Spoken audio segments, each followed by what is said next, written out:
National achievement सर्वे 2021 या nest 2021 से related आज की इस वीडियो में आप सभी का हार्दिक स्वागत है।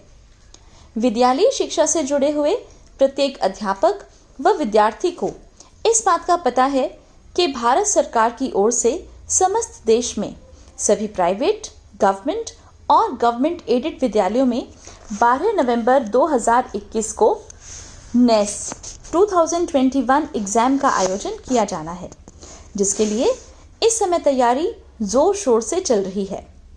इससे पूर्व 22 अक्टूबर 2021 को इस संदर्भ में फर्स्ट मॉक टेस्ट को कंडक्ट किया गया था और 29 अक्टूबर को अभी हम ये कह सकते हैं कि सेकेंड मॉक टेस्ट को कंडक्ट कराए जाने की बात है।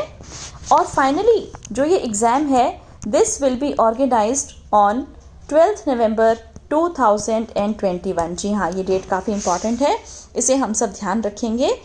और एक और बात इसके साथ जो मैं आपको यहाँ पर बताना चाहूँगी कि ये जो एग्ज़ाम है, ये जो सर्वे है, ये पूरे भारत में सभी राज्यों में ऑर्गेनाइज किया जाना है, सभी स्कूल्स में कंडक्ट किया जाना है, लेकिन सभी के सभी विद्यालयों में सभी के सभी विद्यार्थियों का ये टेस्ट नहीं लिया जाना। इसके लिए कुछ ही विद्यालयों का चयन होगा। ओके, तो कुछ स्कूल्स हैं जो कि सैम्पलिंग के थ्रू सिलेक्ट किए जाएंगे। वो कौन से स्कूल होंगे इस समय इसके बारे में कुछ भी नहीं कहा जा सकता। एंड साथ के साथ सभी विद्यालयों का भी सभी विद्यार्थियों का भी ये जो टेस्ट है ये कंडक्ट नहीं किया जाना। विद्यार्थियों का भी चयन होना है, विद्यार्थियों की भी सैम्पलिंग होनी है, जिसके लिए समय समय पर राज्य सरकार की ओर से, भारत सरकार की ओर से, और चूंकि सीबीएसई ने, central board of secondary education ने इस एग्ज़ाम को कंडक्ट कराना है, तो उनकी ओर से टाइमली गाइडलाइंस जो हैं वो दी जा रही हैं, ताकि ये सुनिश्चित किया जा सके कि इस एग्ज़ाम को प्रॉपरली किस तरह से कंडक्ट कराया जाना है। अब तक जो जानकारी प्राप्त है उससे यही स्पष्ट होता है कि कुछ ही सैंपल स्कूल्स का ये टेस्ट कंडक्ट कराया जाएगा, जिसमें सभी जो स्कूल्स हैं वो शामिल हैं, जिसमें से कुछ गवर्नमेंट स्कूल्स भी हो सकते हैं, कुछ प्राइवेट स्कूल्स भी होंगे और कुछ गवर्नमेंट एडेड स्कूल्स भी। सभी स्कूल्स को इंक्लूड करना है। कौन कौन सा स्कूल सिलेक्ट होगा this will B disclosed later on. और जो स्टूडेंट्स हैं उनकी भी जो संख्या है वो 12 नवंबर 2021 को जो ये टेस्ट होगा वो ये पता चल पाया है कि 30 स्टूडेंट्स जो हैं वो हर एक विद्यालय से सिलेक्ट किए जाएंगे और ये भी रैंडमली सिलेक्ट किए जाएंगे। ओके, तो देखिए ये सब जो बातें हैं ये आपको मैंने यहाँ पर बताई, लेकिन आज की इस वीडियो में नेस्ट 2021 से जुड़ी हुई हर बात, हर वो पॉइंट मैं आपके साथ शेयर करूँगी जो हमें पता होनी चाहिए। तो ये तो आपको पता चल चुका है कि ये एक तरह का सर्वे यानी कि निरीक्षण है, सर्वेक्षण है, और इसे सीबीएसई ऑर्गेनाइज करा रहा है। इससे पूर्व ये जो सर्वे है ये 2017 में कंडक्ट कराया गया था। 2020 में इसे फिर से कराना था 3 साल के बाद, लेकिन because of schools were closed at that time, schools के क्लोजर के कारण से ये जो सर्वे है ये 2020 में कंडक्ट नहीं कराया गया, इसीलिए इसको अब 12 नवंबर 2021 को कंडक्ट कराया जा रहा है। तो अब प्रश्न ये पैदा होता है कि इस सर्वे की आवश्यकता क्या है। देखिए, इससे हमारे एजुकेशन सिस्टम की हेल्थ का पता चलता है, यानी कि जो हम हमारी शिक्षा नीति के तहत विद्यार्थियों को एजुकेशन इम्पार्ट कर रहे हैं, पढ़ाई करा रहे हैं, are they really getting it, या कहीं कोई समस्या है टीचिंग एंड लर्निंग प्रोसेस में। तो इस सर्वे में मेजर कंसर्न रहता है कॉम्पिटेंसी बेस्ड क्वेश्चंस पूछना या विद्यार्थियों के जो लर्निंग आउटकम्स हैं उन्हें चेक करना, कि किसी भी टॉपिक को पढ़ के, किसी भी सब्जेक्ट से रिलेटेड कोई भी बात पढ़ के जो विद्यार्थी हैं वो जो पॉइंट उसमें बताना है वो समझ पा रहे हैं या नहीं। और इसी के तहत फिर इसके बाद जब भी ये सर्वे आ जाता है, सर्वे हो चुका होता है, इसका रिजल्ट हमारे सामने होता है, तो कुछ रेमेडियल चीज़ें फॉलो की जाती हैं। एंड मोर ओवर क्या टेक्निक्स हैं, क्या ऐसी नीतियां हैं, क्या ऐसी ट्रेनिंग्स हो सकती हैं जिनके थ्रू हम हमारे एजुकेशन सिस्टम को इम्प्रूव कर सकते हैं, इन सब चीज़ों के ऊपर डिस्कशन होता है एंड मोर ओवर इम्प्लीमेंटेशन होता है। तो देखिए, पर्पस इस सर्वे का यही है। और जैसा कि मैंने आपको बताया कि बच्चों का लर्निंग आउटकम चेक करना है, एलओ जिसे बोलते हैं शॉर्ट में।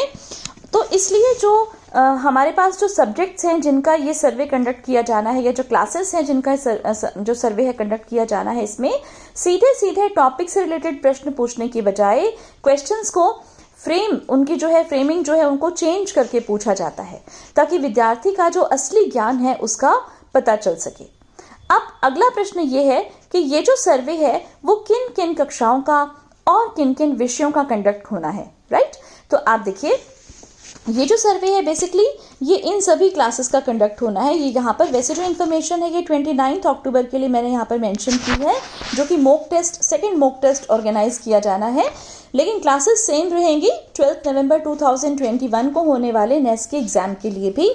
तो देखिए, class 3rd, class 5th, class 8th और क्लास 10th, इन चारों ही क्लासेस का सिर्फ ये सर्वे कंडक्ट होना है। बाकी क्लासेस के लिए एज यूजुअल जो उनका हम सिलेबस करा रहे हैं, पढ़ाई करा रहे हैं, वो सब चलेगी।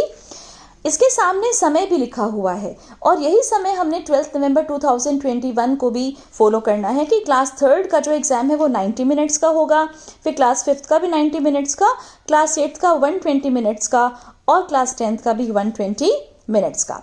क्लास 3rd और 5th में प्रश्न पत्र का एक ही सेट दिया जाएगा, जबकि क्लास 8th और 10th में अलग अलग प्रश्न सेट हैं। जैसे मान लीजिए क्लास 8th में 2 प्रश्न सेट हैं और क्लास 10th में 3 प्रश्न पत्र के सेट दिए जाने हैं, राइट।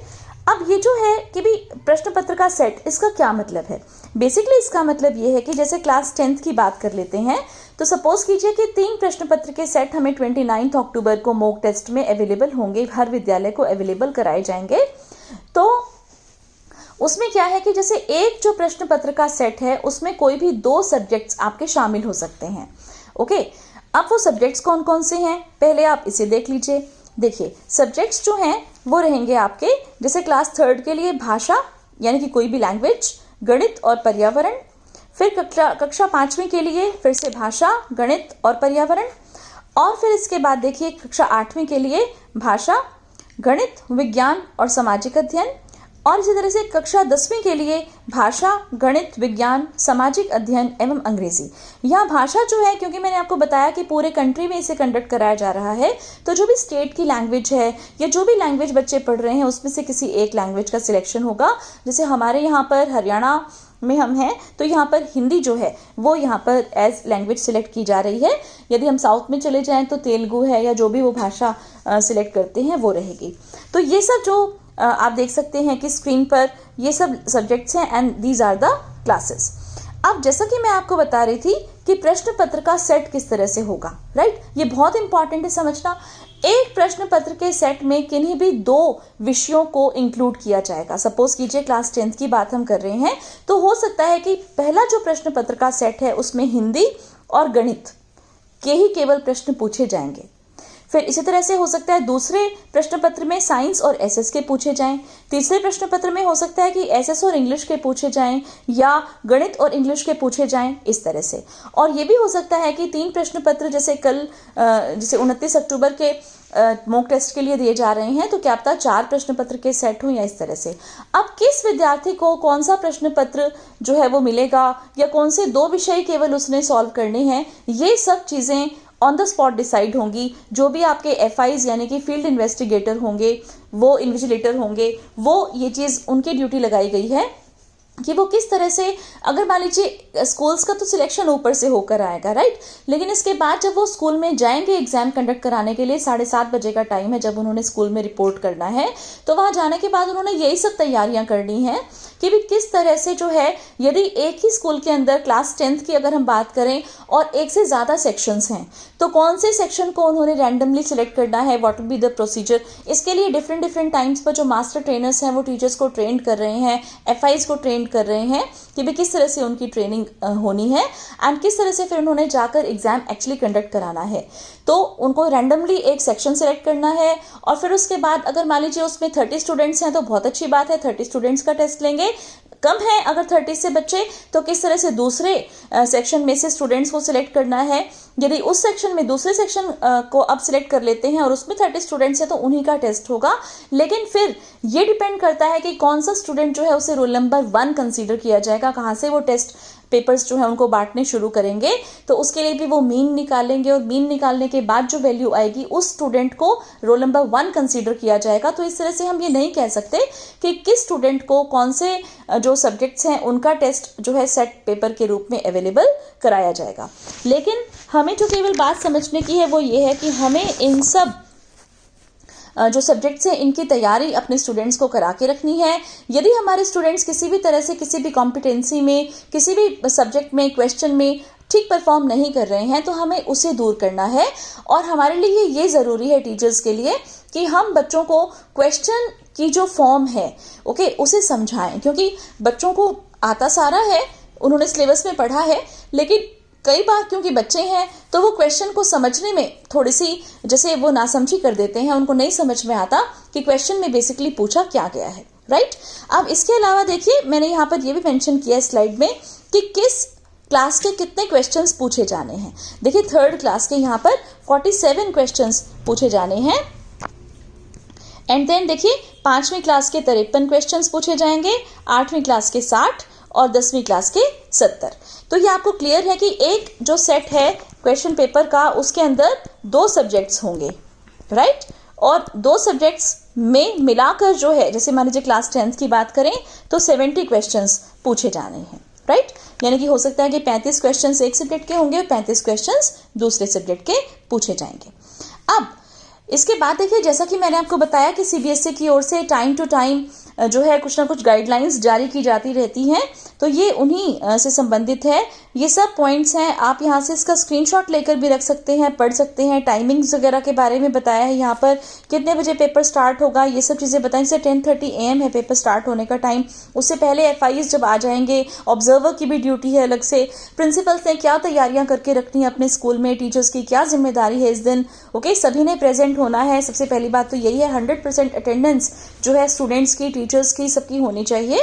एंड मोर ओवर एक और इम्पॉर्टेंट बात मैं आपको यहाँ पर बता दूं कि स्टूडेंट्स ने जो ये अपना एग्जाम देना है, ये दरअसल जो सभी के सभी क्वेश्चंस हैं ये बहुविकल्पीय प्रश्न होंगे, यानी कि MCQs जो हैं वही स्टूडेंट से पूछे जाएंगे, इसमें कुछ भी सब्जेक्टिव नहीं होगा, राइट। तो जैसे मान लीजिए 70 प्रश्न हैं, 53 प्रश्न, 47 प्रश्न या 60 प्रश्न जो भी अलग अलग क्लासेस के थे, वो सभी के सभी MCQ फॉर्म में पूछे जाने हैं और MCQs पूछे जाने हैं। एंड साथ ही साथ OMR ऑप्टिकल मैग्नेटिक रीडर, यानी कि OMR के हिसाब से जहां पर सर्कल्स होते हैं हमारे पास और उन सर्कल्स को फिर हम जैसे डार्क कर देते हैं, राइट। तो इसी हिसाब से बच्चों ने अपने पर्टिकुलर्स भी एंड मोर ओवर आप ये देखिए क्वेश्चन के जो आंसर्स हैं वो भी लिखने हैं। देखिए यहाँ पर correct way of marking the answer, incorrect way of marking the answer, ये सब गाइडलाइन CBSE ने यहाँ पर डिक्लेयर कर दी हैं कि किस तरह से बच्चों ने OMR शीट को भरने की प्रैक्टिस भी करनी है।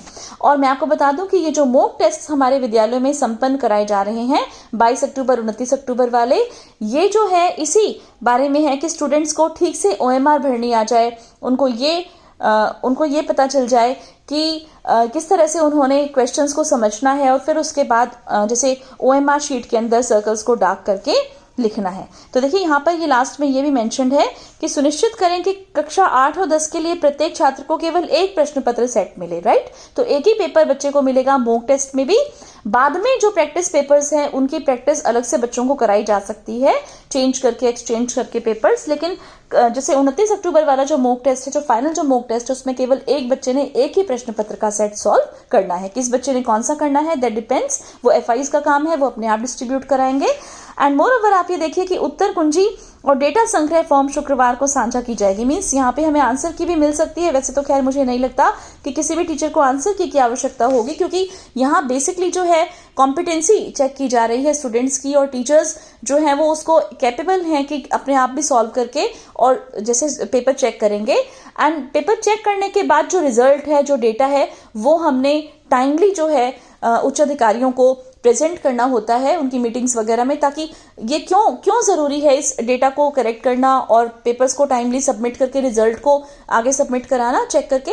ये इसलिए जरूरी है ताकि आगे यदि मान लीजिए कुछ विभाग ने कोई इस तरह का एक्शन लेना है, स्टेप उठाना है बेसिकली, ताकि जो स्टूडेंट्स की जो इम्प्रूवमेंट है और भी अच्छे से कराई जा सके, किस क्वेश्चन में बच्चों को दिक्कत आ रही है, उनकी परफॉर्मेंस में कहाँ पर कमी लग रही है, तो उन सब चीज़ों को दूर किया जा सके। अब जहां तक मुझे लगता है मैंने इस वीडियो के अंदर वो सारी इंपॉर्टेंट इन्फॉर्मेशन इन जनरल जो है नेस्ट के बारे में 2021 12 नवंबर 2021 को जो कंडक्ट होना है, आई थिंक मैंने इसके अंदर इंक्लूड कर दी हैं। लेकिन अब तक अगर आपने मेरे चैनल को सब्सक्राइब नहीं किया है तो इसे ज़रूर सब्सक्राइब कर लीजिए, वीडियो को लाइक कर दीजिए, क्योंकि इसी तरह की सटीक और टू द पॉइंट जो इन्फॉर्मेशन है किसी भी रिलेटेड टॉपिक पर, एजुकेशनल वीडियो से रिलेटेड जितनी भी चीज़ें हैं, मटेरियल है, मैं आपको टाइम टू टाइम अपने इस DS इंग्लिश चैनल के प्लेटफॉर्म पर अवेलेबल कराती रहती हूँ। और इसके अलावा मैं यहाँ पर यह भी बताना चाहूँगी कि अब आपने इन नेस्ट 2021 की प्रैक्टिस कैसे करनी है। जल्दी से पहले चैनल को सब्सक्राइब कीजिए और फिर सुनिए इस बात को ध्यान से कि नेस्ट 2021 की प्रैक्टिस के लिए हमने क्या करना है। देखिए, वैसे तो विभाग की ओर से एंड जैसे जो हमारे डिस्ट्रिक्ट लेवल पर भी क्वेश्चन पेपर्स जो हैं वो हमें अवेलेबल हो रहे हैं। Those question papers are practice papers and आप ये मानकर चलिए कि यदि हमारे स्टूडेंट्स उन प्रैक्टिस पेपर्स को भी अच्छे से सॉल्व कर लेते हैं, राइट, तो वो 12 नवंबर वाले जो नेक्स्ट के एग्जाम है उसमें भी जो सर्वे में क्वेश्चंस पूछे जाने हैं उनको भी बहुत ही इजीली, बहुत ही अच्छे से वो कर पाएंगे। तो सबसे इंपॉर्टेंट चीज़ है कि प्रैक्टिस पेपर्स जो भी आपको मिले हैं उन्हें आप बहुत ही अच्छे से स्टूडेंट्स को समझाएं, क्वेश्चन की फॉर्म समझाएं एंड उसी तरह के क्वेश्चंस बेसिकली 12 नवंबर 2021 को भी पूछे जाने की बात है। एंड मोर ओवर, चूंकि मेरा सब्जेक्ट इंग्लिश है और 10th क्लास के जो स्टूडेंट्स हैं उनके लिए मैं आज से ही ये स्टार्ट कर रही हूँ कि उनके लिए भी जो प्रिपरेटरी वीडियोस हैं नेक्स्ट 2021 के लिए वो ज़रूर अपलोड करूँगी। तो वो जो स्टूडेंट्स हैं 10th क्लास के इंग्लिश के या टीचर्स हैं, कंसर्न टीचर्स, वो यहाँ से नोट डाउन कर सकते हैं 10th क्लास का इंग्लिश का सिलेबस। लर्निंग आउटकम्स जो हैं, देखिए इसमें डिस्क्रिप्शन क्या है कि reads, comprehends and responds to complex text independently. यानी कि यहाँ पर जो हमारा सिलेबस है वो केवल यही है इंग्लिश का कि हमारे जो स्टूडेंट्स हैं वो रीड कर पाएं, पढ़ पाएं, कॉम्प्रीहेंड कर पाएं मीन्स अंडरस्टैंड कर पाएं, रिस्पॉन्स दे पाएं, बता पाएं, किसी भी आंसर कर पाएं किसी भी चीज़ का, किस चीज़ का, कॉम्प्लेक्स टेक्स्ट को इंडिपेंडेंटली अलग से बता पाएं मीन्स अपने आप, राइट। और कॉम्प्लेक्स टेक्स्ट का क्या मतलब है? जटिल टेक्स्ट, यानी कि ऐसा टेक्स्ट जो उनके लिए कॉम्प्लेक्स है। अब वो कॉम्प्लेक्स कैसे बनेगा, देखिए मैं आपको बताती हूँ। जो हमारे इंग्लिश लैंग्वेज का सब्जेक्ट का जो पहला क्वेश्चन होता है that is unseen passages for comprehension, right. Unseen passages for comprehension, unseen होता है वो, अनरेड होता है वो, स्टूडेंट्स ने कभी भी पहले नहीं पढ़ा होता। तो वो जो अनसीन पैसेज है वो बच्चे ने पढ़ना है, समझना है और उसी से रिलेटेड क्वेश्चंस के आंसर देने हैं। अब वो जो पैसेज है वो पैसेज की फॉर्म में भी आ सकता है। कई बार क्या होता है कि आपने देखा होगा CBSE के पैटर्न में हमें ऐसे क्वेश्चंस देखने को मिलते हैं कि जस्ट हमें कोई भी एक पैम्फलेट दे दिया, कोई भी एडवर्टीजमेंट दे दिया, राइट, कोई भी टेबल दे दी, कोई भी ग्राफ दे दिया, राइट, कोई भी पाई चार्ट दे दिया, डायग्राम दे दिया, इस तरह से फिर ये एक्सप्लेन करवाते हैं, समझाते हैं, इस तरह से कोई परसेंटेज के हिसाब से कोई चीज़ है, इस तरह से। तो आप ये देखिए उसे इंटरप्रेट करना आना चाहिए स्टूडेंट को, राइट। तो यहाँ पर आप देख सकते हो कि इसमें कोई टेक्स्ट बुक का ज़्यादा रोल नहीं है, लेकिन बेसिकली बच्चे का जो लर्निंग आउटकम है उसे टेस्ट किया जा रहा है। तो ऐसे में पैसेजेस की जो प्रैक्टिस है या जहाँ से भी मुझे जो भी जिस भी स्टेट के प्रैक्टिस पेपर्स जो भी मिले हैं मैं उनसे रिलेटेड सॉल्व्ड जैसे मान लीजिए पैसेजेस की वीडियो, सोल्ड क्वेश्चंस की वीडियोस अपने इस चैनल पर अब अपलोड करना स्टार्ट कर रही हूँ। इसकी नेक्स्ट वीडियो आपको वही देखने को मिलेगी। तो ये जनरल इन्फॉर्मेशन थी नेक्स्ट के बारे में और for the subject English 10th class and for more such educational videos do subscribe this channel right now and stay tune to DS English. Thanks lot for watching and please tell me कि ये video आपके लिए कितनी helpful रही। Don't forget to like the video, share it as much as possible ताकि बहुत सारे हमारे जो शिक्षक साथी हैं या जो स्टूडेंट्स हैं उन्हें इस वीडियो का जो फायदा है वो मिल पाए। Lots of thanks once again. Bye bye. See you soon in the next video.